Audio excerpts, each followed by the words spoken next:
Hello and welcome to NewsClick. I'm Paranjoy Guha Thakurtha. And with me here in the studio, I have Prateek Sinha, founder editor of Alt News. He's 36 years old. He founded and heads this fact-checking portal based in Ahmedabad. He has a background as a software engineer. He studied electronics engineering in Bangalore, worked in the United States, in Vietnam, and of course in India. In the first part of our conversation, we looked at how after Pulwama, there had been a proliferation of fake, false disinformation, misinformation that was being used to step up the jingoism, hyper-nationalism. We looked at how the Bharatiya Janata Party and its troll army and its WhatsApp battalion, what they are likely to do as the elections begin. In this, the second part of our conversation, first we take a step back. What are the different kinds of misinformation and disinformation? Normally, we believe that you can be genuinely misinformed. I can say that, I thought you were 32 years old, but you're actually 36 years old. I'm misinformed. But I can also say that having known that you're 36 years old, I can try and spread disinformation that is you are 32 years old. It's a very, very trivial example, but I'd like you to distinguish between the different kinds of fake and false information. So, see, misinformation has various objectives.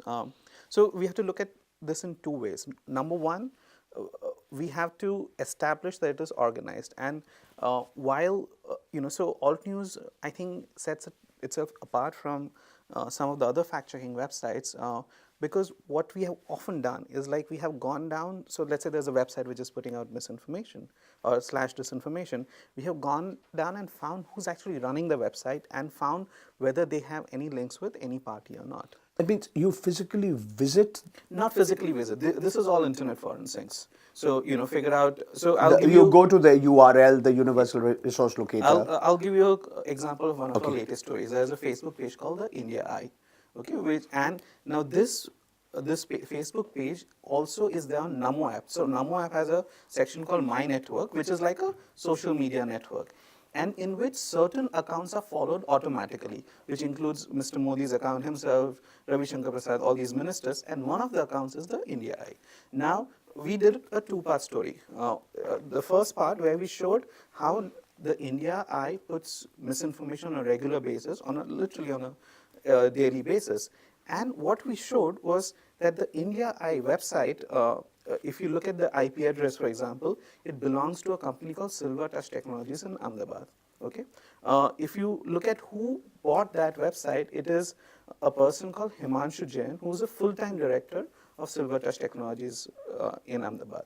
And who is Silver Touch Technologies? Silver Touch Technologies is the company which made the Narendra Modi app, which made the Rashtrapati Bhavan app, and it has got plethora of government projects to the tune of crores. Now, when we spoke to the CEO of this company, when we were doing the story, he said that we have got nothing to do with the India Eye. But all the links were pointed to the contrary. Pointing to the contrary. So we have done multiple of these stories to show that when misinformation is put out, it is put out in an organized manner. Also, if you look at the way misinformation progresses, that is, it is always linked to current affairs. So, for example, the day when Aaj ki taza khabar. Aaj ki taza khabar. So when one of the first videos after the IAF strike happened was this. This video of a missile homing in on an establishment and blowing it apart, claiming that this is the IAF strike. But it was a video game. Ekdam jhoota tha. It was a video game. So, So a game is being sort of being part of it. Yes. But who are the people who are doing this? Exactly. So now the fact that it is always mirroring the current affairs means that there is a propaganda that is going on to create a narrative. Okay. So now, in this case, there's multiple kinds of misinformation. Number one, the one that mirrors the current affairs, where on an everyday basis, so for example, if something is said about demonetization, then there'll be misinformation about demonetization. The second kind is, political parties achieve X and they want to show X plus Y. So this plus Y comes in terms of fudge statistics, that you'll see multiple bar graphs, professionally made bar graphs that are being bandied about on social media. This plus y comes in form of fudge statistics. Number three, False fudged statistics. yes. Number three is at any point in time when there's an individual who becomes a news point. So I'll give you a quick example, like Gurmeher Kaur. She became a news point when that her slides, she did that video and that came out, and it became very controversial. Immediately, a video went viral claiming that it showed a young woman dancing in a SUV kind of a car and drinking and dancing and having fun with her friends. And in large parts of India, a woman doing that would be looked down upon, because of the conservative. Because of the social conservatism, Yes. especially in smaller towns, in rural areas. Exactly. It's only in the metros would people not think twice about Exactly. it. And this person was claimed to be Gurmeher Kaur. I see, I got you. Right? So number two. Number three, the third kind of misinformation that is often put out is, and this is the most insidious, pernicious kind, which is the communal misinformation, where random crimes are ascribed to members of the minority community, especially Muslim community. I'll give you a couple of examples real quick. Recently on Dashera, there was a train tragedy in Amritsar where people had gone to see the Ravan Dahan. Where they said Navjot Sidhu's wife was present. Yes, that the same one. So right after that, and I think 60 odd people died. Right after that, a message went viral on social media saying that you don't know, but the name of the driver is Imtiaz Ali. So now the aim was to show that a person who follows of Muslim origin ran over Hindu devotees on a sacred Hindu festival. Okay, and eventually the clear purpose to incite passions, to divide people on religious lines. And in any case, the name of the person is Arvind Kumar. But in any case, even it had been Imtiaz Ali, the railway doesn't work. It's not a one-person thing. There's so many things which work. But in this case, the name of the person was Arvind Kumar, and this happens again and again. Pratik, as we had discussed in our earlier conversation, today WhatsApp is not confined to the urban areas or the large metropolitan areas in the small towns. It is spread across rural areas. Women, young people, children are regularly, again to use Ravish Kumar's famous phrase, getting educated in WhatsApp Vishwavidyalaya. Today, we have a country of 135 crore people. According to the Telecom Regulatory Authority of India, there's 1 crore SIM cards or subscriber identity modules. There are various estimates. Some will say there are roughly 700 million mobile phones, of which roughly half are supposed to be smartphones or thereabouts. I mean, they are not estimates. The number of WhatsApp users at this point of time are in the range of 250 million. All right. ये सब लोग अपना जो चलायमान दूरभाष यंत्र अत्यंत चालाक हो गया. Now, this is going to be the weapon of the Bharatiya Janata Party, the ruling party, to influence public opinion. What can an ordinary person who's used one, what should she or he be aware of? How to detect, how to find out what is true and what is false, what is genuine and what is propaganda? See, it is absolutely necessary for netizens to be self-aware, in the sense that if you look at misinformation, they also try to prey on your emotional state. So again, going back to this Pulwama, post-Pulwama, the entire country was involved. Even an India-Pakistan match creates so much tension. Now this is a cross-border, thing happening, and that is the time when people are most gullible and are most likely to fall for misinformation. And they are vulnerable to propaganda. They are vulnerable to propaganda. And the messaging of misinformation is also often that generates, that sort of evokes a specific extreme emotion, which is that of hatred, fear, anger. So people need to be set, and this is difficult. See, I can go into what alt news does, do reverse image, etc. But the fact is that reverse image search, photoshopping technique. Yeah, but the fact is that the section of population that you're talking about, number one, they have 9 to 7 jobs, 9 to 8 jobs. They probably get a couple of hours for doing whatever, WhatsApp, TV, etc. No, they are not going to open the laptops. First of all, most of them won't have a laptop at home, especially the socioeconomic section that we are talking about.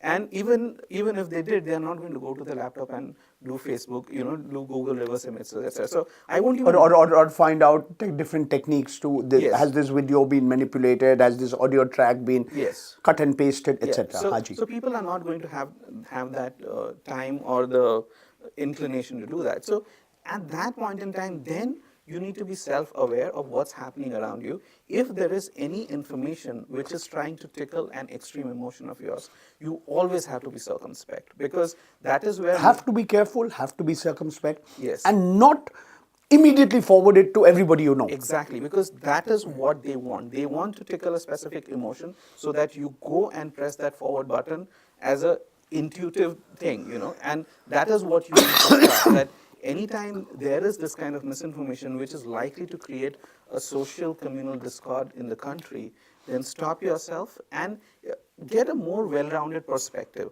You cannot do reverse image search, etc., but at least go and Google a few things. See, don't just read one website, read multiple things, look for information from multiple sources to get a well-rounded perspective, because the problem is also with mainstream media, right? We could have... Let's look at it. Even some of the mainstream media organizations, the leading websites, the leading newspapers, the leading television channels, Yeah. Hindi, English, different languages, some of them have been made a fool of, or they've fallen prey to misinformation, disinformation. Yeah, absolutely. And I can even say that there have been sections of the so-called mainstream media, जो कहते हैं मुख्य धारा में जो लोग माध्यम हैं, they have been complicit.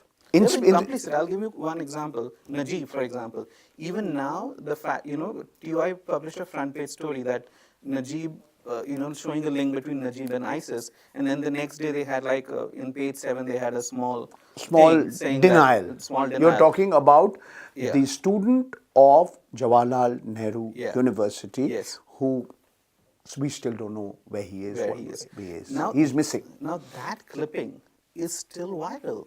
It doesn't stop being viral, that this guy has joined ISIS. Just 2 days ago, we saw that it is viral again, and this is after, what, 2 years? And the same newspaper has taken down the picture of the assets of Amit Shah, the president of the Bharatiya Yeah. Janata Party, after it was published in a newspaper. And where is that information from? Official information given to the Election Commission of India, information in the public domain. Right. In that specific article, let's say they did not specify that he had gotten this from inheritance. All they had to do was update the article. That is the regular journalistic practice, that let's say if they have gotten something wrong, then they update the article and give a disclaimer, right? But instead what they chose to do was take down the entire article. But going back to my point, the problem is that, let's say if we were in a different country, I would have said, go and look for this information on mainstream media and verify it against mainstream media. But in India, we can't even do that today with even the slightest amount of confidence. So then typically what I tell people is that get a well-rounded perspective, that don't depend on just one source of information. You have to look at multiple sources of information and try and find out what multiple sources of information are talking about, and get a well-rounded perspective of anything that goes on, especially things that matter, things that you choose to vote upon, the decision make, when you choose to give a vote, the decisions, the various things that you use to determine, at least in those things you need to have a well-rounded perspective. I understand that Alt News has some important initiatives which are going to be unveiled in the coming weeks. Would you like to tell us a little bit about it? So one thing that is going to happen very soon is that we are coming up with a book, and it'll be out for pre-order very soon on Amazon. It's called India Misinformed: The True Story.